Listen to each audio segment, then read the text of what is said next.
ਵਾਹਿਗੁਰੂ ਜੀ ਕਾ ਖਾਲਸਾ ਵਾਹਿਗੁਰੂ ਜੀ ਕੀ ਫਤਿਹ। TV 84 ਦੇ ਸਾਰੇ ਦਰਸ਼ਕ ਤੇ ਸਰੋਤੇ ਜਿਹੜੇ ਨਾਰਥ ਅਮਰੀਕਾ ਦੇ ਵਿੱਚ ਵੱਖੋ ਵੱਖਰੇ ਕੇਬਲ ਨੈਟਵਰਕਸ ਰਾਹੀਂ ਸਾਡੇ ਨਾਲ ਜੁੜੇ ਹੋਏ ਨੇ, ਉਹਨਾਂ ਸਾਰਿਆਂ ਦਾ ਜਾਂ ਫਿਰ ਦੁਨੀਆ ਭਰ ਦੇ ਵਿੱਚ ਫੇਸਬੁੱਕ ਰਾਹੀਂ ਸਾਡੇ ਨਾਲ ਜੁੜੇ ਹੋਏ ਸਾਰੇ ਦਰਸ਼ਕਾਂ ਦਾ ਮੈਂ ਅਮਰਵੀਰ ਸਿੰਘ ਅੱਜ ਇਸ ਪ੍ਰੋਗਰਾਮ ਦੇ ਵਿੱਚ ਤਹਿ ਦਿਲੋਂ ਸਵਾਗਤ ਕਰਦਾ।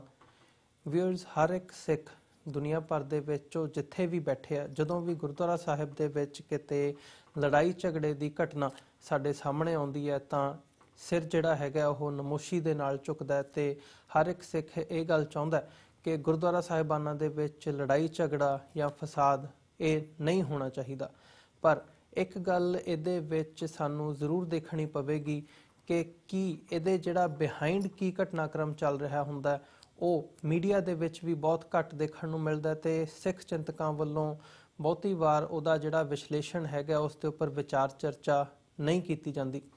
ਅੱਜ ਇੱਕ ਇੱਦਾਂ ਦੀ ਹੀ ਘਟਨਾ ਬੀਤੀ ਕੱਲ੍ਹ ਸਾਡੇ ਸਾਹਮਣੇ ਆਈ ਹੈ। ਇੰਡੀਆਨਾ ਦੇ ਗ੍ਰੀਨਵੁੱਡ ਸ਼ਹਿਰ ਦੇ ਵਿੱਚ ਗੁਰੂ ਹਰਗੋਬਿੰਦ ਸਾਹਿਬ ਦੇ ਨਾਮ ਤੇ ਜਿਹੜਾ ਗੁਰਦੁਆਰਾ ਸਾਹਿਬ ਸਥਿਤ ਹੈ, ਇੰਡੀਆਨਾ ਦੇ ਮੇਨ ਗੁਰਦੁਆਰਾ ਸਾਹਿਬਾਨਾਂ ਦੇ ਵਿੱਚੋਂ ਇੱਕ ਹੈ। ਉੱਥੋਂ ਜਿਹੜੀ ਇਹ ਘਟਨਾ ਲੜਾਈ ਝਗੜੇ ਦੀ ਪ੍ਰਧਾਨਗੀ ਨੂੰ ਲੈ ਕੇ ਸਾਡੇ ਸਾਹਮਣੇ ਆਈ ਹੈ। ਪਰ ਇਹਦੇ ਬਿਹਾਈਂਡ ਕੀ ਹੈ ਉਹਦੇ ਵੱਲ ਜਾਣ ਤੋਂ ਪਹਿਲਾਂ ਮੈਂ ਇੱਕ ਐਗਜ਼ਾਮਪਲ ਤੁਹਾਨੂੰ ਦੇਣੀ ਚਾਹੂੰਗਾ। ਸਾਡੇ ਸਾਹਮਣੇ ਜਦੋਂ 1984 ਦੇ ਵਿੱਚ ਜਿਹੜਾ ਦਰਬਾਰ ਸਾਹਿਬ 'ਤੇ ਹਮਲਾ ਕੀਤਾ ਗਿਆ, ਉਹਦੀ ਵਰ੍ਹੇਗੰਢ ਮੌਕੇ ਬੀਤੇ 2 ਸਾਲ ਪਹਿਲਾਂ ਜਦੋਂ ਅਸੀਂ ਦੇਖਦੇ ਹਾਂ ਤਾਂ ਉੱਥੇ ਦਰਬਾਰ ਸਾਹਿਬ ਕੰਪਲੈਕਸ ਦੇ ਵਿੱਚ 2 ਗੁੱਟਾਂ ਦੇ ਵਿਚਾਲੇ ਝਗੜਾ ਹੋਇਆ ਸੀ। ਉਹਦੀ ਜਿਹੜੀ ਘਟਨਾਕ੍ਰਮ ਸਾਰੀ ਵੇਰਵੇ ਸੀਗੇ ਉਹ ਇੱਕ ਬਦਨਾਮੀ ਦੇ ਤੌਰ ਤੇ ਏਜੰਸੀਆਂ ਵੱਲੋਂ, ਜਿਹੜੀਆਂ ਮੀਡੀਆ ਵੱਲੋਂ ਇਸ ਹਿਸਾਬ ਨਾਲ ਪ੍ਰਮੋਟ ਕੀਤਾ ਗਿਆ, ਪ੍ਰੋਪੇਗੇਟ ਕੀਤਾ ਗਿਆ ਕਿ ਸਿੱਖਾਂ ਦਾ ਜਿਹੜਾ ਅਕਸ ਹੈਗਾ ਉਹ ਵਿਗਾੜ ਕੇ ਪੇਸ਼ ਕੀਤਾ ਗਿਆ। ਪਰ ਉਹਦੇ ਵਿੱਚ ਇੱਕ ਜੋ ਨੁਕਤਾ ਸੀ ਕਿ ਜੋ ਮੀਡੀਆ ਦੇ ਵਿੱਚ ਨਹੀਂ ਉਭਾਰਿਆ ਗਿਆ। ਪਹਿਲੀਆਂ ਮੀਡੀਆ ਰਿਪੋਰਟਾਂ ਜਿਹੜੀਆਂ ਆਈਆਂ ਸੀ ਉੱਥੋਂ ਇਹ ਆਈਆਂ ਸੀ ਕਿ ਜਿਹੜੇ ਬਾਣੇ ਦੇ ਵਿੱਚ, ਨਿਹੰਗ ਸਿੰਘਾਂ ਦੇ ਬਾਣੇ ਦੇ ਵਿੱਚ ਕੁਝ ਰੋਡੇ ਜਿਨ੍ਹਾਂ ਦੇ ਸਿਰ ਦੇ ਉੱਪਰ ਕੇਸ ਨਹੀਂ ਸਨ, ਉਹਨਾਂ ਦੇ ਵੱਲੋਂ ਜਿਹੜਾ ਹੈਗਾ ਉੱਥੇ ਜਿਹੜੀ ਲੜਾਈ ਝਗੜੇ ਦੀ ਸ਼ੁਰੂਆਤ ਕੀਤੀ ਗਈ ਸੀ। ਪਰ ਉਹ ਜਿਹੜੀ ਗੱਲ ਸੀ ਮੀਡੀਆ ਦੇ ਵਿੱਚ ਇੱਕ ਵਾਰ ਆਈ, ਬਾਅਦ ਦੇ ਵਿੱਚ ਦਬਾ ਦਿੱਤੀ ਗਈ ਤੇ ਉਹਦੇ ਤੇ ਕੋਈ ਪ੍ਰੋਪਰ ਕਾਰਵਾਈ ਵੀ ਮੁੜ ਕੇ ਨਹੀਂ ਹੋਈ। ਇੱਦਾਂ ਦੀਆਂ ਹੀ ਘਟਨਾ ਜਦੋਂ ਅਸੀਂ ਇੱਥੇ ਅਮਰੀਕਾ ਦੇ ਵਿੱਚ ਬੈਠੇ ਗੁਰਦੁਆਰਾ ਸਾਹਿਬਾਨਾਂ ਦੇ ਵਿੱਚ ਝਗੜਿਆਂ ਦੀਆਂ ਗੱਲਾਂ ਕਰਦੇ ਹਾਂ ਤਾਂ ਭਾਰਤ ਦੀਆਂ ਜਿਹੜੀਆਂ ਏਜੰਸੀਜ਼ ਹੈਗੀਆਂ ਨੇ ਉਹਨਾਂ ਦੀ ਇੰਟਰਫੀਰੈਂਸ ਇੱਥੇ ਦੇਖਣ ਨੂੰ ਮਿਲਦੀ ਹੈ, ਜਿਹੜਾ ਸਿੱਖ ਚਿੰਤਕਾਂ ਦੇ ਵੱਲੋਂ ਬਾਰ-ਬਾਰ ਇਸ ਗੱਲ ਨੂੰ ਦੁਹਰਾਇਆ ਵੀ ਜਾਂਦਾ। ਇੱਦਾਂ ਦੀ ਹੀ ਜਿਹੜੀ ਇਹ ਗ੍ਰੀਨਵੁੱਡ ਦੇ ਇੰਡੀਆਨਾ ਗ੍ਰੀਨਵੁੱਡ ਦੇ ਗੁਰਦੁਆਰਾ ਸਾਹਿਬ ਦੇ ਵਿੱਚ ਜਿਹੜੀ ਇਹ ਘਟਨਾ ਵਾਪਰੀ ਹੈ, ਲੜਾਈ ਝਗੜਾ ਹੋਇਆ, ਉੱਥੋਂ ਦੇ ਪ੍ਰਬੰਧਕਾਂ ਵੱਲੋਂ ਵੀ ਇਸੇ ਤਰ੍ਹਾਂ ਦਾ ਖਦਸ਼ਾ ਜ਼ਾਹਰ ਕੀਤਾ ਗਿਆ।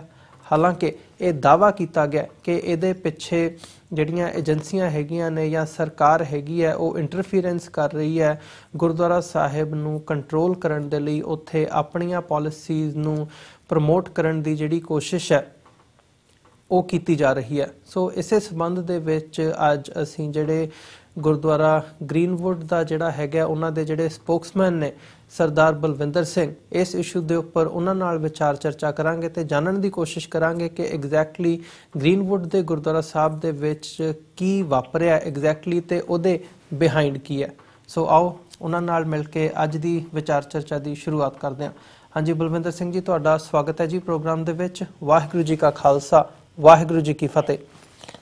ਵਾਹਿਗੁਰੂ ਜੀ ਕਾ ਖਾਲਸਾ ਵਾਹਿਗੁਰੂ ਜੀ ਕੀ ਫਤਿਹ। ਵੀਰ ਜੀ ਬਲਵਿੰਦਰ ਸਿੰਘ ਜੀ, ਮੈਂ ਸਾਰਿਆਂ ਤੋਂ ਪਹਿਲਾਂ ਤਾਂ ਇਹੀ ਤੁਹਾਡੇ ਕੋਲੋਂ ਜਾਣਨਾ ਚਾਹੂੰਗਾ, ਜਿਵੇਂ ਕਿ ਮੈਂ ਆਪਣੀ ਇੰਟਰਫੀਰੈਂਸ ਦੀ ਗੱਲ ਕੀਤੀ ਹੈ ਆਪਣੀ ਇੰਟਰੋਡਕਸ਼ਨ ਦੇ ਵਿੱਚ ਵੀ, ਤੁਸੀਂ ਵੀ ਜਦੋਂ ਪਹਿਲਾਂ ਮੇਰੇ ਨਾਲ ਗੱਲ ਕੀਤੀ ਹੈ ਤੁਸੀਂ ਇੱਦਾਂ ਦੀ ਗੱਲ ਜਿਹੜੀ ਹੈ ਉਹ ਜ਼ਾਹਰ ਕੀਤੀ ਹੈ, ਦਾਅਵਾ ਕੀਤਾ।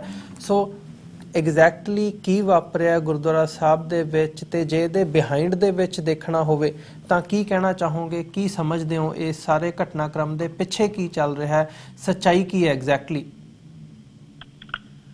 ਦੇਖੋ ਵੀਰ ਜੀ, ਸੱਚਾਈ ਇਹਦੇ ਵਿੱਚ ਪਿੱਛੇ ਇਹੋ ਕਿ ਜਿਹੜੀ ਤੁਸੀਂ ਗੱਲ ਕੀਤੀ ਆ ਡੈਫੀਨਿਟਲੀ ਇਹੋ ਇੰਟਰਫੀਰੈਂਸ ਹੀ ਹੈ ਏਜੰਸੀਆਂ ਦੀ। ਇਹ ਕੋਈ ਕੁਛ 2-4 ਬੰਦੇ ਆ ਜਿਹੜੇ ਏਜੰਸੀਆਂ ਦੇ ਭੇਜੇ ਆ। ਜਿਉਂ ਤੋਂ ਇਹ ਗੁਰਦੁਆਰਾ 2007 ਤੋਂ ਬਣਿਆ, ਇੱਕ ਛਾਤਰ ਦਿਮਾਗ ਇਨਸਾਨ ਐਸਾ ਆ ਕਿ ਉਹ ਸਾਰੇ ਹੀ ਪੁਆੜੇ ਦੀ ਜੜ ਉਹੀ ਹੈ ਜੀ। ਉਹ ਸ਼ੁਰੂ ਤੋਂ ਜਦੋਂ ਵੀ ਪਹਿਲਾ ਗੁਰਦੁਆਰਾ ਬਣਾਇਆ ਗਿਆ ਹੈ ਸਾਰੀ ਸਾਧ ਸੰਗਤ ਨੇ $80,000 ਇਕੱਠਾ ਕਰਕੇ ਉਸ ਬੰਦੇ ਨੂੰ ਦਿੱਤਾ। ਉਹਨੇ ਪ੍ਰਾਪਰਟੀ ਚੁੱਕ ਕੇ ਆਪਣੇ ਨਾਂ ਕਰਵਾ ਲਈ। ਸਿਰਫ ਉਹਦਾ ਇਹੋ ਹੀ ਨਿਸ਼ਾਨਾ ਸੀ ਕਿ ਇਹਨੂੰ ਇਸ ਜਗ੍ਹਾ ਨੂੰ ਮੈਂ ਕੰਟਰੋਲ ਕਰਾਂਗਾ ਜੀ। ਉਸ ਤੋਂ ਬਾਅਦ ਜਦੋਂ ਸੰਗਤ ਨੂੰ ਪਤਾ ਲੱਗਾ ਵੀ ਸਾਡੇ ਨਾਲ ਧੋਖਾ ਹੋਇਆ, ਸੰਗਤ ਨੇ ਪ੍ਰੈਸ਼ਰ ਪਾ ਕੇ ਗੁਰਦੁਆਰੇ ਦੀ ਪ੍ਰਾਪਰਟੀ ਮੁੜ ਕੇ ਆਪਣੇ ਨਾਂ ਕਰਵਾਈ ਹੈ, ਕਾਰਪੋਰੇਸ਼ਨ ਦੇ ਨਾਂ ਕਰਵਾਈ ਗਈ ਹੈ ਗੁਰਦੁਆਰਾ ਸਾਹਿਬ ਦੀ ਜੀ। ਪਰ 1 ਮਹੀਨੇ ਬਾਅਦ ਅਚਾਨਕ ਉਹਨੇ ਆਪਣੇ ਨਾਲ ਹੋਰ 2-4 ਇਨਸਾਨ ਗੰਢ ਕੇ ਫਿਰ ਮੁੜ ਕੇ ਪ੍ਰਾਪਰਟੀ ਆਪਣੇ ਪਰਸਨਲ ਨਾਵਾਂ ਤੇ ਕਰਵਾ ਲਈ ਜੀ। ਉਸ ਤੋਂ ਬਾਅਦ ਫਿਰ ਸੰਗਤ ਨੇ ਪ੍ਰੈਸ਼ਰ ਪਾ ਕੇ ਮੁੜ ਕੇ ਸਾਲ ਬਾਅਦ ਫਿਰ ਪ੍ਰਾਪਰਟੀ ਟ੍ਰਾਂਸਫਰ ਨਹੀਂ ਸੀ ਕਰਵਾਉਂਦੇ, ਪਰ ਸੰਗਤ ਨੇ ਇੰਨਾ ਪ੍ਰੈਸ਼ਰ ਪਾਤਾ ਕਿ ਉਹਨਾਂ ਕੋਲ ਟ੍ਰਾਂਸਫਰ ਕਰਕੇ ਤੇ ਗੁਰਦੁਆਰੇ ਦੇ ਨਾਂ ਕਰਵਾ ਲਈ ਜੀ। 2007 ਵਿੱਚ ਜੀ ਇਹ ਸਾਡਾ ਗੁਰਦੁਆਰਾ ਸਾਹਿਬ ਸ਼ੁਰੂ ਹੋਇਆ ਇੱਥੇ ਜੀ। 8 ਸਾਲ ਉਹ ਇਨਸਾਨ ਕਿਸੇ ਨਾ ਕਿਸੇ ਬਹਾਨੇ ਕਮੇਟੀ ਦੇ ਕਾਬਜ਼ ਰਿਹਾ। ਬਿਲਕੁਲ ਪੂਰਾ ਆਪਣੇ ਆਪ ਨੂੰ ਮਿਡ ਬੈਸਟ ਕਾਂਗਰਸ ਦਾ ਲੀਡਰ ਵੀ ਦੱਸਦਾ ਤੇ ਹੈ ਵੀ। ਪਿੱਛੇ ਇਹਦੇ ਪੂਰੀਆਂ ਏਜੰਸੀਆਂ ਕੰਮ ਕਰ ਰਹੀਆਂ, ਕਿਉਂਕਿ ਗ੍ਰੀਨ ਬੋਰਡ ਦਾ ਗੁਰਦੁਆਰਾ ਐਸਾ ਜਿਹਦੇ ਵਿੱਚ ਘੱਟ ਤੋਂ ਘੱਟ ਵੀ 1000 ਤੋਂ 1100 ਸੰਗਤ ਦਾ ਮੈਂਬਰ ਹਰੇਕ ਸੰਡੇ ਇਕੱਠਾ ਹੁੰਦਾ ਹੈ ਜੀ। ਜੋ ਵੀ ਉਹਨਾਂ ਨੂੰ ਪਿੱਛੋਂ ਕਿਹਾ ਜਾਂਦਾ ਹੈ ਉਸ ਹਿਸਾਬ ਨਾਲ ਉਹ ਇਸ ਚੀਜ਼ ਨੂੰ, ਇਸ ਸਟੇਜ ਨੂੰ ਕੰਟਰੋਲ ਕਰਨਾ ਚਾਹੁੰਦਾ ਜੀ, ਜੋ ਕਿ ਉਹਨੂੰ ਚੁੱਭਦੀ ਹੈ। ਹੁਣ ਪਿਛਲੇ 2 ਸਾਲਾਂ ਤੋਂ ਜਿਹੜੀ ਇਸ ਟਾਈਮ ਕਮੇਟੀ ਚਲਾ ਰਹੀ ਸੀ ਇਸ ਪ੍ਰਬੰਧ ਨੂੰ, ਉਹ ਇੱਕ ਸੱਚੇ ਸੁੱਚੇ ਸਿੰਘਾਂ ਦੀ ਕਮੇਟੀ ਹੈ ਜਿਨ੍ਹਾਂ ਨੇ ਇੱਥੇ ਬੱਚਿਆਂ ਨੂੰ ਗੱਤਕਾ, ਕਥਾ, ਕੀਰਤਨ ਸ਼ੁਰੂ ਕਰਵਾਇਆ। ਸ਼ਹੀਦਾਂ ਦੀ ਗੱਲ ਕੀਤੀ ਜਾਂਦੀ ਹੈ, ਖਾਲਸਾ ਰਾਜ ਦੀ ਗੱਲ ਕੀਤੀ ਜਾਂਦੀ ਹੈ। ਇਹ ਇਸ ਇਨਸਾਨ ਨੂੰ ਚੁੱਭਦੀ ਹੈ ਜਿਹੜੀ ਇਹ ਪਸੰਦ ਨਹੀਂ ਕਰ ਰਿਹਾ। ਇਸ ਕਰਕੇ ਬਿਲਕੁਲ ਇਹ ਹੋਇਆ ਕਿ ਇਹ ਚਾਹੁੰਦਾ ਹੈ ਕਿ ਕਿਸੇ ਨਾ ਕਿਸੇ ਤਰੀਕੇ ਨਾਲ ਮੁੜ ਕੇ ਮੈਂ ਕਾਬਜ਼ ਹੋਵਾਂ। ਬਾਈਲਾ ਬਣਾਇਆ ਗਿਆ ਜੀ ਗੁਰਦੁਆਰਾ ਸਾਹਿਬ ਦਾ 2010 ਦੇ ਵਿੱਚ ਜੀ। ਇਸ ਛਾਤਰ ਇਨਸਾਨ ਨੇ ਕਈ ਵਾਰੀ ਉਹ ਬਾਈਲਾ ਨੂੰ ਜਿਸ ਤਰ੍ਹਾਂ ਤੋਂ ਇਹਨੂੰ ਸੂਟ ਕਰਦਾ ਉਸ ਟਾਈਮ ਉਹਨੂੰ ਵਰਤਿਆ, ਨਹੀਂ ਤਾਂ ਤੋੜ ਮਰੋੜ ਕੇ ਬਾਈਪਾਸ ਕੀਤਾ ਜੀ। ਹੁਣ ਕੋਈ ਪ੍ਰਧਾਨਗੀ ਦਾ ਕੋਈ ਚੱਕਰ ਨਹੀਂ, ਬਿਲਕੁਲ ਜੋ ਇਲੈਕਸ਼ਨ ਦੀ ਪ੍ਰੋਸੈਸ ਸੀ ਜੋ ਵੀ ਬਾਈਲਾ ਦੇ ਮੁਤਾਬਕ ਹੋਈ ਹੈ ਜੀ। ਇਹ ਇਨਸਾਨ ਜੋ ਚਾਹੁੰਦਾ ਸੀ ਇਹਦੀ ਮੈਜੋਰਟੀ ਲਾਸ ਹੋ ਗਈ, ਇਹ ਉਹ ਪਾ ਨਹੀਂ ਸਕਿਆ ਕਿਉਂਕਿ ਸੰਗਤ ਨੇ ਜੋ ਵੀ ਹੁਣ ਨਵੀਂ ਕਮੇਟੀ ਚਲਾ ਰਹੀ ਸੀ ਪਿਛਲੇ 2 ਸਾਲ ਤੋਂ ਉਹਨਾਂ ਦੇ ਕੰਮ ਨੂੰ ਪਸੰਦ ਕੀਤਾ ਜੀ। ਹੁਣ ਤੁਸੀਂ ਇੱਕ ਗੱਲ ਦੱਸੋ ਜੀ, ਸਾਡੇ ਲੰਗਰ ਹਾਲ ਦੇ ਵਿੱਚ ਸ਼ਹੀਦ ਸਿੰਘਾਂ ਦੀਆਂ ਫੋਟੋਆਂ ਲੱਗੀਆਂ ਜਿਹੜੀਆਂ ਸਾਡੇ ਮਾੜੇ ਦੌਰ ਦੇ ਵਿੱਚ ਸ਼ਹੀਦ ਹੋਏ ਆ ਨੌਜਵਾਨ ਜੀ। ਇਹ ਜਾ ਕੇ ਕੰਪਲੇਂਟਾਂ ਕਰ ਰਿਹਾ ਕਿ ਇਹ ਰੈਡੀਕਲ ਹੈ, ਇਹ ਲੋਕ ਟੈਰਰਿਸਟਾਂ ਦੀਆਂ ਫੋਟੋ ਲਾਈਆਂ ਇਹਨਾਂ ਨੇ ਲੰਗਰ ਹਾਲ ਵਿੱਚ ਜੀ। ਫਿਰ ਨਗਾਰਾ ਵੱਜਦਾ, ਇਹਨਾਂ ਨਗਾਰੇ ਤੇ ਇਤਰਾਜ਼ ਹੈ। ਨਗਾਰਾ ਕਿਉਂ ਵੱਜਦਾ ਗੁਰਦੁਆਰਾ ਸਾਹਿਬ ਦੇ ਵਿੱਚ? ਬੱਚੇ ਗੱਤਕਾ ਸਿੱਖਦੇ ਆ, ਗੱਤਕਿਆਂ ਤੇ ਇਤਰਾਜ਼ ਹੈ। ਪਾ ਲਾ ਕੇ ਤੁਸੀਂ ਇਹ ਦੇਖੋ ਕਿ ਇਹ ਹਰ ਇੱਕ ਹੱਥ ਕੰਡਾ ਵਰਤ ਰਿਹਾ ਹੈ ਕਿ ਮੈਂ ਕਿਸੇ ਤਰ੍ਹਾਂ ਗੁਰਦੁਆਰੇ ਦੇ ਕਾਬਜ਼ ਹੋਵਾਂ ਜੀ। ਬਲਵਿੰਦਰ ਸਿੰਘ ਜੀ, ਤੁਸੀਂ ਜਿਨ੍ਹਾਂ ਦੀ ਗੱਲ ਕਰ ਰਹੇ ਹੋ ਉਹਨਾਂ ਦਾ ਨਾਮ ਸਾਨੂੰ ਦੱਸ ਸਕਦੇ ਹੋ ਇੱਥੇ ਇਸ ਪਲੇਟਫਾਰਮ ਤੇ ਨਾਲ ਹੀ ਜਿਹੜੀ ਤੁਸੀਂ ਬਾਏ ਲਾਅ ਦੀ ਗੱਲ ਕੀਤੀ ਹੈ ਵੀ ਜਿਹੜੀ ਆਪਣੀ ਗੁਰਦੁਆਰਾ ਸਾਹਿਬ ਦੀ ਪ੍ਰਬੰਧਕ ਕਮੇਟੀ ਚੁਣੀ ਗਈ ਹੈ ਉਹ ਬਾਏ ਲਾਅ ਦੇ ਅਧੀਨ ਚੁਣੀ ਗਈ ਹੈ, ਜੇ ਉਸ ਬਾਰੇ ਵੀ ਸਾਨੂੰ ਥੋੜਾ ਜਿਹਾ ਦੱਸ ਸਕੋ ਸਾਡੇ ਦਰਸ਼ਕਾਂ ਨੂੰ। ਹਾਂਜੀ, ਉਹਦਾ ਨਾਮ ਹੈਗਾ ਜੀ ਸਤਵੰਤ ਸਿੰਘ ਨਿੱਜਰ ਜੀ। ਗੁਰਦੁਆਰੇ ਦਾ ਜਿਹੜਾ ਬਾਇਲਾ ਸਾਨੂੰ ਕਹਿ ਰਿਹਾ ਹੈ ਕਿ ਹਰੇਕ 2 ਸਾਲ ਬਾਅਦ ਕਮੇਟੀ ਦੀ ਚੇਂਜ ਹੁੰਦੀ ਹੈ, ਬੋਰਡ ਮੈਂਬਰ ਚੁਣੇ ਜਾਂਦੇ ਆ। 2 ਸਾਲ ਦੀ ਮੈਂਬਰਸ਼ਿਪ ਤੁਹਾਨੂੰ ਜ਼ਰੂਰੀ ਹੋਣੀ ਚਾਹੀਦੀ ਹੈ ਬੋਰਡ ਮੈਂਬਰ ਵਿੱਚ ਆਉਣ ਵਾਸਤੇ। $500 ਫੀਸ ਹੈ board member the. Board of ਡਾਇਰੈਕਟਰਾਂ ਦੇ ਵਿੱਚੋਂ ਤੁਹਾਡੀ ਕਮੇਟੀ ਚੁਣੀ ਜਾਂਦੀ ਹੈ, ਜਿਹਦੇ 11 ਬੰਦੇ ਕਮੇਟੀ ਦੇ ਆ, 2 ਹੈਗੇ ਚੇਅਰਮੈਨ ਤੇ ਵਾਈਸ ਚੇਅਰਮੈਨ ਜੀ। ਜਿਸ ਟਾਈਮ ਬੋਰਡ ਦੀ ਸਿਲੈਕਸ਼ਨ ਹੁੰਦੀ ਹੈ, ਐਪਲੀਕੇਸ਼ਨਾਂ ਹੁੰਦੀਆਂ, ਇੱਕ 5 ਮੈਂਬਰੀ ਇੰਡੀਪੈਂਡੈਂਟ ਕਮੇਟੀ ਹੈ ਜਿਨ੍ਹਾਂ ਨੇ ਉਹ ਤੁਹਾਡੀਆਂ ਰਿਵਿਊ ਕਰਨੀਆਂ ਐਪਲੀਕੇਸ਼ਨਾਂ ਜੀ। ਸਾਡੇ ਕੋਲ ਇਸ ਵਾਰੀ 88 ਐਪਲੀਕੇਸ਼ਨਾਂ ਆਈਆਂ ਸੀ ਬੋਰਡ ਦੇ ਮੈਂਬਰ ਬਣਨ ਵਾਸਤੇ ਜੀ, ਜਿਹੜੀਆਂ ਭਰੀਆਂ ਗਈਆਂ। ਉਹਨਾਂ ਵਿੱਚੋਂ ਲਗਭਗ 18 ਐਪਲੀਕੇਸ਼ਨਾਂ ਲਗਭਗ ਰਿਜੈਕਟ ਕੀਤੀਆਂ ਗਈਆਂ, ਜਿਹਦੇ ਵਿੱਚ ਇਹਦੀ ਵੀ ਐਪਲੀਕੇਸ਼ਨ ਰਿਜੈਕਟ ਹੋਈ ਹੈ। ਹੋਰ ਵੀ ਸਿੰਘਾਂ ਦੀਆਂ ਆਈਆਂ, ਪਰ ਇਸ ਬੰਦੇ ਨੇ ਆਪਣੀ ਰਿਜੈਕਟ ਹੋਈ ਐਪਲੀਕੇਸ਼ਨ ਨੂੰ ਐਕਸੈਪਟ ਕਰਾਉਣ ਲਈ ਰੌਲਾ ਪਾਇਆ ਜੀ। ਬਾਕੀਆਂ ਨੂੰ ਕੋਈ ਇਤਰਾਜ਼ ਨਹੀਂ, ਕਿਉਂਕਿ ਜਿਸ ਤਰ੍ਹਾਂ ਦੇ ਉਹਨਾਂ ਨੂੰ ਵੀ ਪਤਾ ਹੈ ਅਸੀਂ ਪੂਰੀਆਂ ਸ਼ਰਤਾਂ ਨਹੀਂ ਕਰ ਸਕੇ, ਇਹ ਵੀ ਪੂਰੀਆਂ ਸ਼ਰਤਾਂ ਨਹੀਂ ਕਰ ਸਕੇ ਜੀ। ਪਰ ਹੁਣ ਇਹ ਬਿਲਕੁਲ ਬਾਹਰੋਂ ਮੈਂਬਰ ਲਿਆ ਕੇ ਧੱਕੇ ਨਾਲ ਕਬਜ਼ਾ ਕਰਨਾ ਚਾਹੁੰਦਾ ਹੈ ਜੀ। ਬੜੀ ਵਾਰੀ ਮਿੰਨਤਾਂ ਕੀਤੀਆਂ ਗਈਆਂ ਮੌਜੂਦਾ ਕਮੇਟੀ ਵੱਲੋਂ, ਦੇਖੋ ਇੱਥੇ ਝਗੜਾ ਨਾ ਕਰੋ, ਜੋ ਬਾਈਲਾਅ ਦੀ ਪ੍ਰੋਸੈਸ ਆ ਉਹਨੂੰ ਚੱਲਣ ਦਿਓ, ਉਹਦੇ ਨਾਲ ਕਮੇਟੀ ਚੁਣੋ ਜੀ। ਇਹ ਪਿਛਲੇ 7 ਤਰੀਕ ਦੀ ਗੱਲ ਹੈ ਜੀ, ਸੈਟਰਡੇ, ਜਿੱਦਣ ਬੋਰਡ ਮੈਂਬਰ ਜਿਹੜੇ ਸਿਲੈਕਟ ਹੋਏ ਸੀ ਉਹਨਾਂ ਨੇ ਆਪਣੀ ਕਮੇਟੀ ਚੁਣਨੀ ਸੀ ਜੀ। ਸਾਡੇ ਗੁਰਦੁਆਰਾ ਸਾਹਿਬ ਦੀਆਂ 3 ਬਿਲਡਿੰਗਾਂ ਜੀ ਵੱਖਰੀਆਂ ਵੱਖਰੀਆਂ, ਇੱਕ ਮੇਨ ਬਿਲਡਿੰਗ ਹੈ ਵੱਡੀ, ਉਹਦੇ ਨਾਲ ਇੱਕ ਸਕੂਲ ਆ ਪੰਜਾਬੀ ਸਕੂਲ, ਜਿੱਥੇ ਪੰਜਾਬੀ ਬੱਚਿਆਂ ਨੂੰ ਪੜ੍ਹਾਈ ਜਾਂਦੀ, ਗੱਤਕਾ ਸਿਖਾਇਆ ਜਾਂਦਾ ਹੈ। ਉਹ ਸਕੂਲ ਵਾਲੀ ਬਿਲਡਿੰਗ ਦੇ ਵਿੱਚ ਅਸੀਂ ਕਮੇਟੀ ਚੁਣਨ ਦੀ ਸਾਰੀ ਪ੍ਰੋਗਰਾਮ ਰੱਖਿਆ ਸੀ, ਉੱਥੇ ਕਮੇਟੀ ਚੁਣੀ ਜਾਣੀ ਸੀ। ਪਰ ਇਸ ਇਨਸਾਨ ਨੇ ਉੱਥੇ ਹੀ ਗੁਰੂ ਸਾਹਿਬ ਦੀ ਹਜ਼ੂਰੀ ਵਿੱਚ ਜਿਸ ਟਾਈਮ ਅਰਦਾਸ ਕੀਤੀ ਗਈ ਸੰਗਤ ਵੱਲੋਂ ਕਮੇਟੀ ਚੁਣਨ ਵਾਸਤੇ, ਸੁੱਖ ਸ਼ਾਂਤੀ ਦੀ ਅਰਦਾਸ ਕੀਤੀ ਗਈ ਹੈ ਜੀ, ਤੇ ਦੀਵਾਨ ਹਾਲ ਦੇ ਵਿੱਚ ਹੀ ਰੌਲਾ ਪਾਉਣਾ ਸ਼ੁਰੂ ਕਰ ਦਿੱਤਾ, ਸੰਗਤਾਂ ਨੂੰ ਭੜਕਾਉਣਾ ਸ਼ੁਰੂ ਕਰ ਦਿੱਤਾ ਹੈ ਜੀ। ਉਹਦੇ ਨਾਲ ਰੌਲਾ ਪਿਆ ਕਾਫੀ, ਪੁਲਿਸ ਵੀ ਆਈ ਹੈ, ਪਰ ਉਹ ਚਲੋ ਉਸ ਦਿਨ ਲੜਾਈ ਨਹੀਂ ਹੋ ਸਕੀ ਜੀ। ਉਸ ਦਿਨ ਫਿਰ ਵੀ ਕੰਮ ਠੰਡਾ ਹੋ ਗਿਆ।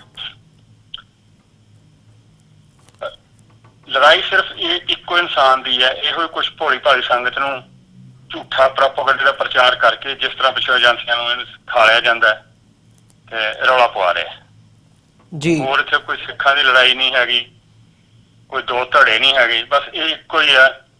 ਇਹਨੇ ਆਪਣੇ ਨਾਲ 8-9 ਗਰੁੱਪ ਦੇ ਬੰਦੇ ਗੰਢੇ ਆ। ਇਹ ਤੋਂ ਕੁਛ ਮਹੀਨੇ ਕੁ ਦੀ ਗੱਲ ਆ, ਰਾਤ ਨੂੰ ਇੱਕ ਮੀਟਿੰਗ ਸੱਦੀ ਗਈ ਸੀ।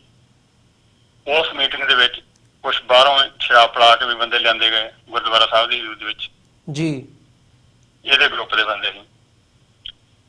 ਪਰ ਉਦੋਂ ਵੀ ਇਹਨੂੰ ਬਖਸ਼ਿਆ ਗਿਆ ਵੀ ਇਹ ਕੰਮ ਗਲਤ ਹੈ ਜਿਹੜਾ ਤੂੰ ਕਰ ਰਿਹਾ, ਪਰ ਉਹ ਹਟਦਾ ਨਹੀਂ ਕਿ ਉਹ ਕੰਮ ਨਹੀਂ ਸੀ ਹੋਣਾ ਚਾਹੀਦਾ। ਬੜੀ ਮੰਦਭਾਗੀ ਘਟਨਾ ਹੋਈ ਆ ਪਿਛਲੇ ਸੰਡੇ ਵਿੱਚ, ਬੜਾ ਮਨ ਨੂੰ ਦੁੱਖ ਲੱਗਾ ਜੀ, ਪਰ ਉਸ ਨਾਲ ਪੇਸ਼ ਕੋਈ ਨਹੀਂ ਜੀ ਜੀ।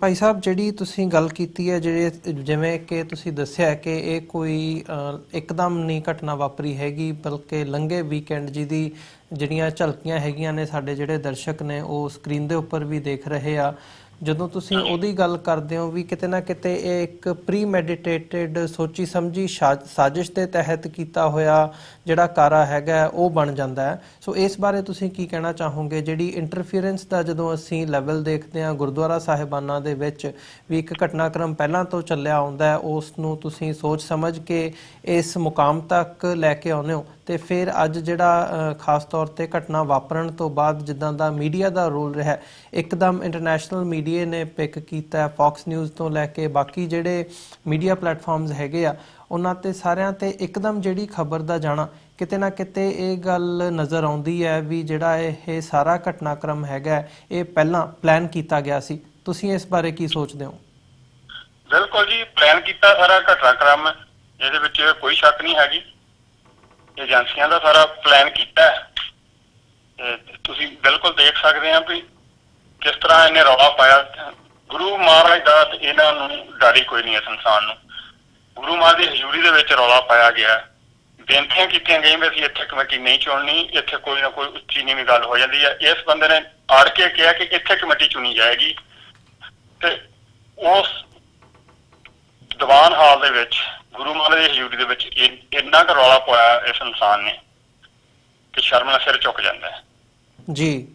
ਫਿਰ ਖੁਦ ਇਹਨਾਂ ਨੂੰ ਕਿਹਾ ਗਿਆ ਵੀ ਦੇਖੋ ਇੱਥੇ ਨਾ ਪਾਵੋ ਰੌਲਾ, ਕੋਈ ਥੋੜਾ ਬਹੁਤਾ ਕਰੋ ਗੁਰੂ ਮਹਾਰਾਜ ਦੇ ਸਰੂਪ ਦਾ, ਤੁਸੀਂ ਸ਼ਰਮ ਕਰੋ, ਸਿੱਖ ਹੈ। ਇਹ ਕਹਿੰਦੇ ਸਾਨੂੰ ਗੁਰੂ ਦੀ ਪਰਵਾਹ ਕੋਈ ਨਹੀਂ। ਇੱਥੇ ਤੱਕ ਇਹਨਾਂ ਨੇ ਲਫ਼ਜ਼ ਵਰਤੇ ਆ ਜੀ। ਜੀ। ਤੇ ਬਾਕੀ ਕਮੇਟੀ ਜਿਹੜੀ ਆ ਬੜੇ ਪ੍ਰੋਸੈਸ ਦੇ ਨਾਲ ਚੁਣੀ ਗਈ ਹੈ, ਸਿਲੈਕਟ ਹੋਈ ਹੈ। ਕਮੇਟੀ ਨੇ ਚਾਰਜ ਵੀ ਲੈ ਲਿਆ ਸੰਡੇ, ਉਸ ਨੇ ਜਿਹੜੀ ਚੁਣੀ ਗਈ, ਪਰ ਇਹ ਆਪਣਾ ਰੌਲਾ ਵਿੱਚ ਜ਼ਰੂਰ ਪਾ ਕੇ ਗੁੰਡੇ ਨਾਲ ਲਿਆਇਆ, ਬਾਅਦ ਵਿੱਚ ਇਹਨੇ ਅਟੈਕ ਕੀਤਾ ਕਮੇਟੀ ਤੇ। ਜੀ ਭਾਈ ਸਾਹਿਬ, ਜਦੋਂ ਅਸੀਂ ਇੱਥੋਂ ਦੇ ਸਿਸਟਮ ਦੀ ਗੱਲ ਕਰਦੇ ਹਾਂ ਤੇ ਅਸੀਂ ਹਮੇਸ਼ਾ ਦੇਖਦੇ ਹਾਂ ਕਿ ਪੁਲਿਸ ਦੀ ਜਿਹੜੀ ਹੈਗੀ ਹੈ ਉਹ ਆਪਣੀ ਕਾਰਵਾਈ, ਜਿਹੜੇ ਲਾਜ਼ ਗੁਰਦੁਆਰਾ ਸਾਹਿਬ ਦੇ ਬਣੇ ਹੋਏ ਆ, ਕੋਡ ਆਫ ਕੰਡਕਟ, ਤੁਸੀਂ ਪਹਿਲਾਂ ਜਦੋਂ ਸੰਵਿਧਾਨ ਲਿਖਦੇ ਹੋ ਉਹਦੇ ਮੁਤਾਬਕ ਹੀ ਉਹ ਜਿਹੜਾ ਹੈਗਾ ਇੰਟਰਵੀਨ ਕਰਦੇ ਆ, ਜਾਂ ਜਿਹੜਾ ਕੋਈ ਮਸਲਾ ਉੱਠਦਾ ਇੱਦਾਂ ਦਾ ਉਹਨੂੰ ਸੁਲਝਾਉਣ ਦੀ ਕੋਸ਼ਿਸ਼ ਕਰਦੇ ਆ। ਸੋ ਜਿਵੇਂ ਪਿਛਲੇ ਹਫ਼ਤੇ ਇਹ ਘਟਨਾਕ੍ਰਮ ਵਾਪਰਿਆ ਤੇ ਉਹ ਤੋਂ ਬਾਅਦ ਹੁਣ ਇਸ ਹਫ਼ਤੇ ਜਿਹੜੀ ਹੈਗੀ ਹੈ, ਇਸ ਵੀਕਐਂਡ ਤੇ ਲੜਾਈ ਹੋਈ ਹੈ, ਇਹਦੇ ਤੇ ਪੁਲਿਸ ਦਾ ਕੀ ਐਕਸ਼ਨ ਹੈਗਾ, ਉਹ ਕੀ ਕਾਰਵਾਈ ਕਰ ਰਹੇ ਆ, ਜਾਂ ਤੁਸੀਂ ਉਹਨਾਂ ਤੱਕ ਜੋ ਅਪਰੋਚ ਕੀਤੀ ਹੈ, ਜੇ ਉਸ ਬਾਰੇ ਸਾਨੂੰ ਦੱਸ ਸਕੋ। ਪੁਲਿਸ ਦਾ ਸਭ ਤੋਂ ਪਹਿਲਾਂ ਸਮੱਸਿਆ ਇੱਥੇ ਇਹ ਹੈ ਜੀ, ਪੁਲਿਸ ਜਿਹੜੀ ਗੁਰਦੁਆਰਾ ਦੇ ਵਿੱਚ ਜ਼ਿਆਦਾ ਇੰਟਰਫੇਅਰ ਕਰਨੀ ਨਹੀਂ ਚਾਹੁੰਦੀ। ਇੰਟਰਫੇਅਰ ਜੀ, ਇਹਨਾਂ ਨੂੰ ਕੁਛ 8-9 ਨਾਮ ਆ ਜਿਹਨਾਂ ਨੂੰ ਪਹਿਲਾਂ ਬੋਰਡ ਨੇ ਇਹਨਾਂ ਦੀ ਮੈਂਬਰਸ਼ਿਪ ਟਰਮੀਨੇਟ ਕੀਤੀ ਹੈ। ਇਹਨਾਂ ਨੂੰ ਟ੍ਰਸਪਾਸ ਕਰਨ ਦੀ ਪ੍ਰਾਪਰਟੀ ਤੋਂ ਮਤਾ ਪਾਇਆ ਜੀ ਇੱਕ ਮਿੰਟ ਬੁੱਕ ਦੇ ਵਿੱਚ ਜੀ। 11 ਅਪ੍ਰੈਲ ਨੂੰ ਪਿਆ ਜੀ, 4/11 ਨੂੰ। ਉਹਦੇ ਵਿੱਚ ਇਹ 8-9 ਲੋਕਾਂ ਨੂੰ ਇਹਦੀ ਮੈਂਬਰਸ਼ਿਪ ਜਿਹੜੀ ਟਰਮੀਨੇਸ਼ਨ ਕੀਤੀ, ਕਿਉਂਕਿ ਇਹ ਹਰੇਕ ਵਾਰੀ ਰੌਲਾ ਪਾਉਂਦੇ ਆ ਜੀ। ਸਦਕੇ ਜਿਹੜਾ ਕਰੰਟ ਬੋਰਡ ਸੀ ਉਹਨੇ ਬਹਿ ਕੇ ਮੀਟਿੰਗ ਕਰਕੇ ਇਹਨਾਂ ਨੂੰ ਟਰਮੀਨੇਟ ਕੀਤਾ ਤੇ ਟ੍ਰਸਪਾਸ ਕੀਤਾ ਪ੍ਰਾਪਰਟੀ ਤੋਂ। ਪਰ ਉਹ ਜਿਹੜੀ ਲੋਕਲ ਪੁਲਿਸ ਆ ਉਹ ਇਸ ਚੀਜ਼ ਨੂੰ ਫੋਰਸ ਨਹੀਂ ਕਰ ਰਹੀ, ਕਹਿੰਦੀ ਕਿ ਅਸੀਂ ਤੁਹਾਡੀ ਚਰਚ ਦੇ ਵਿੱਚ ਇਹ ਦਖਲਅੰਦਾਜ਼ੀ ਨਹੀਂ ਕਰ ਸਕਦੇ ਜੀ, ਕਿਉਂਕਿ ਸਾਡੇ ਤੇ ਸੂ ਹੋ ਸਕਦਾ ਹੈ ਜਾਂ ਸਾਡੀ ਏਜੰਸੀ ਦਾ ਰੈਪੂਟੇਸ਼ਨ ਹੈ, ਅਸੀਂ ਇਸ ਚੀਜ਼ ਨੂੰ ਫੋਰਸ ਨਹੀਂ ਕਰ ਸਕਦੇ ਜੀ ਜਦ ਤੱਕ ਕੋਰਟ ਆਰਡਰ ਨਹੀਂ ਕਰਦੀ। ਪਰ ਹੁਣ ਜਿਹੜਾ ਹਾਦਸਾ ਹੋਇਆ ਉਹਦੇ ਵਿੱਚ ਪਹਿਲਾਂ ਜ਼ਰੂਰ ਪੁਲਿਸ ਦੀ ਬਹੁਤ ਢਿੱਲ ਰਹੀ ਹੈ। ਇਹ ਚੀਫ ਨਾਲ ਵੀ ਸਾਡੀ ਗੱਲ ਹੋਈ ਹੈ, ਚੀਫ ਨੇ ਆਪ ਇਸ ਚੀਜ਼ ਦੀ ਗਲਤੀ ਮੰਨੀ ਹੈ ਕਿ ਸਾਡੀ ਇਹਦੇ ਵਿੱਚ ਢਿੱਲ ਹੋਈ ਹੈ ਜੀ, ਨਹੀਂ ਸੀ ਹੋਣਾ ਜੇ ਅਸੀਂ ਥੋੜੀ ਸਖਤੀ ਵਰਤਦੇ। ਪਰ ਉਹਨਾਂ ਨੇ ਇਸ ਵੀਕ ਦੇ ਵਿੱਚ ਸਾਡੇ ਨਾਲ ਬੈਠਣ ਦਾ ਵਾਅਦਾ ਕੀਤਾ ਕਿ ਅਸੀਂ ਤੁਹਾਡੇ ਨਾਲ ਬਹਿ ਕੇ ਮੀਟਿੰਗ ਕਰਾਂਗੇ। ਸਿਟੀ ਦਾ ਅਟਾਰਨੀ ਵੀ, ਪੁਲਿਸ ਚੀਫ ਵੀ ਬੈਠੇਗਾ, ਹੋ ਸਕਦਾ ਮੇਅਰ ਵੀ ਉਸ ਮੀਟਿੰਗ ਦੇ ਵਿੱਚ ਬੈਠੇ ਸਾਡੇ ਨਾਲ। ਇਸ ਸਿਚੁਏਸ਼ਨ ਨੂੰ ਅਸੀਂ ਜਲਦੀ ਤੋਂ ਜਲਦੀ ਹੱਲ ਕਰਾਂਗੇ। ਬਾਕੀ ਝਗੜੇ 'ਚ ਜਿਹੜਾ ਬਾਕੀ ਤਾਂ ਇਨਵੈਸਟੀਗੇਸ਼ਨ ਦਾ ਪਾਰਟ ਹੈ ਜੀ, ਜਿਹੜੇ ਕੋਈ ਮਾੜੀ ਮੋਟੀ ਛੋਟੀ ਮਾਈਨਰ ਇੰਜਰੀ ਹੋਈ, ਕੋਈ ਏਡੀ ਵੱਡੀ ਨਹੀਂ ਹੈਗੀ, ਧੱਕਾ ਮੁੱਕੀ ਜ਼ਿਆਦਾ ਹੋਈ ਹੈ ਵੈਸੇ ਜੀ, ਤੇ ਉਹਦੀ ਇਨਵੈਸਟੀਗੇਸ਼ਨ ਕਰ ਰਹੇ ਆ। ਸਰਵੇਲੈਂਸ ਕੈਮਰੇ ਦੀਆਂ ਲੈ ਗਏ ਵੀਡੀਓ ਪਾਸ ਕਰ ਰਹੇ ਉਹਨਾਂ ਨੂੰ ਵੀ ਕਿੱਥੋਂ ਝਗੜਾ ਸ਼ੁਰੂ ਹੋਇਆ ਜਾਂ ਕਿੱਦਾਂ ਹੋਇਆ। ਤੇ ਬਾਕੀ ਝਗੜਾ ਸ਼ੁਰੂ ਤਾਂ ਇਹਨਾਂ ਦੇ ਬੰਦਿਆਂ ਨੇ ਕੀਤਾ ਹੈ, ਜਿਹੜੀ ਪਾਰਟੀ ਲਿਆਇਆ ਚਮਲਾ ਕੇ ਬਾਹਰੋਂ, ਨਾਲੋਂ ਆਪਣੇ ਪਿੰਡੂ ਦੋਤਰੇ ਦੇ ਪਿੰਡ ਦੇ ਬੰਦੇ ਸੀ ਨਾਲ, ਜਿਹਨਾਂ ਨੇ ਅਸਲ ਵਿੱਚ ਝਗੜਾ ਸ਼ੁਰੂ ਕੀਤਾ ਜੀ। ਬਲਵਿੰਦਰ ਸਿੰਘ ਜੀ, ਅੰਤ ਦੇ ਵਿੱਚ ਜਿਵੇਂ ਤੁਸੀਂ ਇਹ ਗੱਲ ਸਿੱਧੇ ਤੌਰ ਤੇ ਕਹਿ ਰਹੇ ਹੋ, ਜਾਂ ਓਵਰਆਲ ਜਦੋਂ ਅਸੀਂ ਦੇਖਦੇ ਹਾਂ ਵੀ ਗੁਰਦੁਆਰਾ ਸਾਹਿਬਾਨਾਂ ਦੇ ਵਿੱਚ ਸਿੱਖ ਅਫੇਅਰਸ ਦੇ ਵਿੱਚ ਇੰਟਰਫੀਰੈਂਸ ਦੀ ਜਿਹੜੀ ਲਾਈਨ ਹੈ ਉਹ ਦੇਖਣ ਨੂੰ ਮਿਲਦੀ ਹੈ, ਇਹਨੂੰ ਰੋਕਣ ਦੇ ਲਈ ਕੀ ਕੀਤਾ ਜਾ ਸਕਦਾ ਹੈ? ਜਿਹੜੇ ਸਾਡੇ ਦਰਸ਼ਕ ਇਸ ਵਕਤ ਸਾਡੇ ਨਾਲ ਜੁੜੇ ਹੋਏ ਨੇ ਜਾਂ ਸੰਗਤ ਰੂਪੀ ਸਾਨੂੰ ਦੇਖ ਸੁਣ ਰਹੇ ਨੇ, ਉਹਨਾਂ ਨੂੰ ਕੀ ਮੈਸੇਜ ਦੇਣਾ ਚਾਹੋਗੇ ਇਸ ਨਿਜ਼ਾਮ ਦੇ ਵਿੱਚ, ਗੁਰਦੁਆਰਾ ਸਾਹਿਬ ਦੇ ਪ੍ਰਬੰਧਾਂ ਦੇ ਵਿੱਚ ਤੁਸੀਂ ਵੀ ਮੂਹਰੇ ਹੋ ਕੇ ਜਿਹੜੀ ਹੈਗੀ ਹੈ ਸੇਵਾ ਨਿਭਾ ਰਹੇ ਹੋ, ਤਾਂ ਕਿਵੇਂ ਦੇਖਦੇ ਹੋ ਇੱਕ ਫੈਸਲਾ ਜਿਹੜਾ ਹੈਗਾ ਗੁਰਦੁਆਰਾ ਸਾਹਿਬਾਨਾਂ ਦੇ ਵਿੱਚ ਇੰਡੀਅਨ ਡਿਪਲੋਮੈਟਸ ਤੇ ਜਾਂ ਹੋਰ ਉਹਨਾਂ ਦੇ ਅਧਿਕਾਰੀਆਂ ਨੂੰ ਬੈਨ ਕਰਨ ਦਾ ਪਿਛਲੇ ਮਹੀਨਿਆਂ ਦੇ ਵਿੱਚ ਸਾਡੇ ਸਾਹਮਣੇ ਆਇਆ? ਅਮਰੀਕਾ ਦੇ ਵੀ ਜਿਹੜੇ 96 ਗੁਰਦੁਆਰਾ ਸਾਹਿਬ ਹੈਗੇ ਆ, ਉਹਨਾਂ ਦੇ ਵਿੱਚ ਸਾਰੇ ਜਿਹੜੇ ਇੰਡੀਅਨ ਡਿਪਲੋਮੈਟਸ ਨੇ ਜਾਂ ਉਹਨਾਂ ਦੇ ਅਧਿਕਾਰੀ ਨੇ ਉਹਨਾਂ ਨੂੰ ਬੈਨ ਕੀਤਾ ਗਿਆ। ਕੀ ਉਹੀ ਇੱਕ ਸੋਲਿਊਸ਼ਨ ਹੈ ਜਾਂ ਉਹਦੇ ਤੋਂ ਅੱਗੇ ਵੱਧ ਕੇ ਹੋਰ ਤੁਸੀਂ ਇਸ ਸਵਾਲ ਦੇ ਜਵਾਬ ਦੇ ਵਿੱਚ ਕੀ ਕਹਿਣਾ ਚਾਹੋਗੇ? ਦੇਖੋ ਵੀਰ ਜੀ, ਬੜਾ ਵਧੀਆ ਫੈਸਲਾ ਕੀਤਾ ਜਿਹੜਾ ਗੁਰਦੁਆਰਾ ਕਮੇਟੀ ਨੇ ਕੀਤਾ, ਉਹਦੇ ਨਾਲ ਅਸੀਂ ਸਹਿਮਤ ਹਾਂ। ਅਸੀਂ ਵੀ ਇਹੋ ਚੀਜ਼ ਇੱਥੇ ਆਪਣਾ ਮਤਾ ਪਾਇਆ ਸੀ, ਫੈਸਲਾ ਕੀਤਾ ਸੀ ਕਿ ਇੱਥੇ ਕੋਈ ਵੀ ਇੰਡੀਅਨ ਗੌਰਮੈਂਟ ਦਾ ਕਰਿੰਦਾ ਜਾਂ ਉਹਨਾਂ ਦੀਆਂ ਪੋਲੀਟੀਕਲ ਪਾਰਟੀਆਂ ਦਾ ਕੋਈ ਵੀ ਕਰਿੰਦਾ ਅਸੀਂ ਆਪਣੀ ਸਟੇਜ ਤੋਂ ਬੋਲਣ ਨਹੀਂ ਦਿਆਂਗੇ ਜੀ। ਤੇ ਆਹ ਇਲੈਕਸ਼ਨ ਜਿਸ ਟਾਈਮ ਦਾ ਸਾਡੀ ਆਈ ਆ, ਬੋਰਡ ਦੀ ਸਿਲੈਕਸ਼ਨ ਹੋਣੀ ਸੀ, ਉਹ ਤੋਂ 3 ਵੀਕ ਪਹਿਲਾਂ ਇਸ ਇਨਸਾਨ ਨੇ ਕੁਛ ਆਪਣੇ ਨਾਲ ਇਕੱਠੇ ਕਰਕੇ ਗਰੁੱਪ ਤੇ ਕਹਿੰਦਾ ਕਿ ਮੈਂ ਬੋਲਣਾ ਸਟੇਜ ਤੋਂ ਦੀਵਾਨ ਹਾਲ ਦੇ ਵਿੱਚ। ਤੇ ਅਸੀਂ ਕਿਹਾ ਕਿ ਦੇਖੋ ਇਹ ਸਾਡੀ ਕਮੇਟੀ ਵੱਲੋਂ ਇਹ ਬੇਨਤੀ ਕੀਤੀ ਗਈ ਵੀ ਭਾਈ ਸਾਹਿਬ ਜੋ ਅਸੀਂ ਮਤਾ ਪਾਇਆ, ਤੁਸੀਂ ਹੈਗੇ ਪਾਰਟੀ ਕਾਂਗਰਸ ਪਾਰਟੀ ਦੇ ਲੀਡਰ, ਮਿਡਵੈਸਟ ਲੀਡਰ ਪਾਉਣੇ ਆ, ਪਰ ਸਾਡਾ ਜਿਹੜਾ ਅਸੀਂ ਮਤਾ ਪਾਇਆ ਗਿਆ ਵੀ ਕਿਸੇ ਵੀ ਜਿਹੜੀ ਰੂਲਿੰਗ ਪੋਲੀਟੀਕਲ ਪਾਰਟੀ ਹੈ ਇੰਡੀਆ ਦੇ ਵਿੱਚ ਜਾਂ ਕੋਈ ਇੰਡੀਅਨ ਗੌਰਮੈਂਟ ਨਾਲ ਜਿਹਦਾ ਸੰਬੰਧ ਹੈ ਉਹਨਾਂ ਨੂੰ ਅਸੀਂ ਸਟੇਜ ਤੋਂ ਬੋਲਣ ਨਹੀਂ ਦਿੰਦੇ। ਕੋਈ ਵੀ ਹੋਰ ਮੈਂਬਰ ਕਿਸੇ ਕੋਲੋਂ ਵੀ ਕੋਈ ਬੁਲਾ ਲਓ ਜੋ ਬੁਲਾਉਣਾ ਹੈ, ਪਰ ਇਸ ਮੈਂਬਰ ਵਾਸਤੇ ਅਸੀਂ ਨਹੀਂ ਇਜਾਜ਼ਤ ਦਿਆਂਗੇ ਕਿਉਂਕਿ ਇਹ ਇੱਕ ਕਾਂਗਰਸ ਪਾਰਟੀ ਦਾ ਲੀਡਰ ਹੈ ਜੀ ਤੇ ਸਾਡਾ ਇਹ ਮਤਾ ਪਿਆ, ਸਾਡਾ ਅਸੀਂ ਉਹ ਮਤੇ ਨੂੰ ਤੋੜ ਨਹੀਂ ਸਕਦੇ, ਉਹਦੇ ਵਿਰੁੱਧ ਨਹੀਂ ਜਾ ਸਕਦੇ ਜੀ। ਕਿ ਅੱਜ ਤੁਹਾਨੂੰ ਬੋਲਣ ਦਿੱਤਾ ਜਾਏਗਾ, ਕੱਲ ਨੂੰ ਫਿਰ ਹੋਰ ਵੀ ਕੋਈ ਆ ਕਵੇ ਮੈਂ ਵੀ ਬੋਲਣਾ, ਜਦ ਇੱਕ ਦਮ ਅਸੀਂ ਉਹ ਮਤਾ ਪਾ ਲਿਆ ਤੇ ਫਿਰ ਨਹੀਂ ਦਿੱਤਾ ਜਾਏਗਾ ਇਜਾਜ਼ਤ। ਪਰ ਇਹਨਾਂ ਨੇ ਨਹੀਂ ਮੰਨੀ ਜੀ, ਇਹਨੇ ਰੌਲਾ ਬਹੁਤ ਪਾਇਆ, ਨਹੀਂ ਜੀ ਬੋਲਣਾ ਹੀ ਬੋਲਣਾ, ਮੈਂ ਹੀ ਬੋਲਣਾ, ਹੋਰ ਕਿਸੇ ਨੇ ਬੋਲਣਾ ਹੀ ਨਹੀਂ। ਉਹ ਵੀ ਗੱਲ ਤੋਂ ਝਗੜਾ ਹੋਇਆ, ਪਰ ਅਸੀਂ ਇਹ ਹੁਣ ਕਹਿ ਰਹੇ ਹਾਂ ਕਿ ਇਹ ਤਾਂ ਹੁਣ ਸਖਤੀ ਕਰਨ ਦੀ ਲੋੜ ਹੀ ਆ ਵੀ ਇਸ ਚੀਜ਼ ਨੂੰ ਸਾਨੂੰ ਫੋਲੋ ਕਰਨਾ ਪਏਗਾ ਹਰ ਹਾਲਤ, ਕਿਉਂਕਿ ਇਹ ਸਾਡੇ ਹੁਣ ਇਸ ਟਾਈਮ ਇੰਟਰਫੇਸ ਇੰਨੀ ਕੁ ਵੱਧ ਗਈ ਹੈ ਇੰਡੀਅਨ ਏਜੰਸੀਆਂ ਦੀ ਕਿ ਹੁਣ ਪਤਾ ਹੀ ਨਹੀਂ ਲੱਗ ਰਿਹਾ ਸੰਗਤ ਨੂੰ ਕਿ ਕੀ ਕੁਛ ਹੋ ਰਿਹਾ। ਭੋਲੀ ਭਾਲੀ ਸੰਗਤ ਹੈ, ਸੰਡੇ ਦੇ ਸੰਡੇ ਆਉਣਾ ਹੁੰਦਾ, ਉਹਨਾਂ ਨੂੰ ਪਤਾ ਨਹੀਂ ਕਿਤੇ ਪਿੱਛੇ ਬੈਕਡੋਰ ਤੋਂ ਕੀ ਹੋ ਰਿਹਾ ਹੈ ਜੀ। ਜੀ ਬਿਲਕੁਲ ਬਲਵਿੰਦਰ ਸਿੰਘ ਜੀ, ਤੁਹਾਡਾ ਬਹੁਤ ਬਹੁਤ ਧੰਨਵਾਦ। ਤੁਸੀਂ ਇਹ ਸਾਰੇ ਇਸ਼ੂ ਦੇ ਉੱਪਰ ਆਪਣਾ ਸਮਾਂ ਕੱਢ ਕੇ ਸਾਡੇ ਨਾਲ ਵਿਚਾਰਾਂ ਦੀ ਸਾਂਝ ਪਾਈ ਹੈ। ਸਾਡੇ ਅੱਜ ਦੇ ਸ਼ੋਅ ਦਾ ਵੀ ਜਿਹੜਾ ਸਮਾਂ ਹੈਗਾ ਉਹ ਸਮਾਪਤੀ ਦੇ ਵੱਲ ਨੂੰ ਵੱਧ ਰਿਹਾ। ਸੋ ਅੰਤ ਦੇ ਵਿੱਚ ਕੋਈ ਸੁਨੇਹਾ, ਕੋਈ ਮੈਸੇਜ ਸਾਡੇ ਪਲੇਟਫਾਰਮ TV84 ਦੇ ਪਲੇਟਫਾਰਮ ਰਾਹੀਂ ਤੁਸੀਂ ਕੋਈ ਦਰਸ਼ਕਾਂ ਨੂੰ, ਸੰਗਤਾਂ ਨੂੰ ਦੇਣਾ ਚਾਹੋ? ਅਸੀਂ ਸੰਗਤਾਂ ਨੂੰ ਇਹ ਬੇਨਤੀ ਕਰਨੀ ਚਾਹੁੰਦੇ ਹਾਂ ਜੀ, ਦੇਖੋ ਆਪਣੇ ਆਪਣੇ ਗੁਰਦੁਆਰਾ ਸਾਹਿਬ ਦੇ ਵਿੱਚ ਜਿੰਨਾ ਵੀ ਹੋ ਸਕਦਾ ਆਪਣੀ ਸਿੱਖ ਰਾਜ ਦੀ ਗੱਲ ਕੀਤੀ ਜਾਵੇ। ਜਿਹੜੇ ਗੁਰੂ ਨਿੰਦਕ ਹੈ ਉਹਨਾਂ ਨੂੰ ਰੋਕਿਆ ਜਾਵੇ। ਬੱਚਿਆਂ ਦਾ ਸਪੈਸ਼ਲੀ ਧਿਆਨ ਰੱਖਿਆ ਜਾਵੇ, ਬੱਚਿਆਂ ਨੂੰ ਪੰਜਾਬੀ ਤੇ ਗੁਰਮਤਿ ਦੀਆਂ ਕਲਾਸਾਂ ਜ਼ਰੂਰ ਲਵਾਈਆਂ ਹਰੇਕ ਗੁਰਦੁਆਰਿਆਂ ਦੇ ਵਿੱਚ ਜੀ। ਤੇ ਇਹੋ ਹੀ ਸਾਡੀ ਕਮੇਟੀ ਦੀ ਇੱਥੇ ਕੋਸ਼ਿਸ਼ ਰਹੀ ਹੈ, ਜਿੰਨਾ ਚਿਰ 2 ਸਾਲ ਪਿੱਛੇ ਚੱਲਦੇ ਰਹੇ, ਇਹੋ ਹੀ ਕੋਸ਼ਿਸ਼ ਵੀ ਵੱਧ ਤੋਂ ਵੱਧ ਬੱਚਿਆਂ ਨੂੰ ਇਹਦੇ ਨਾਲ ਜੋੜਿਆ ਜਾਵੇ।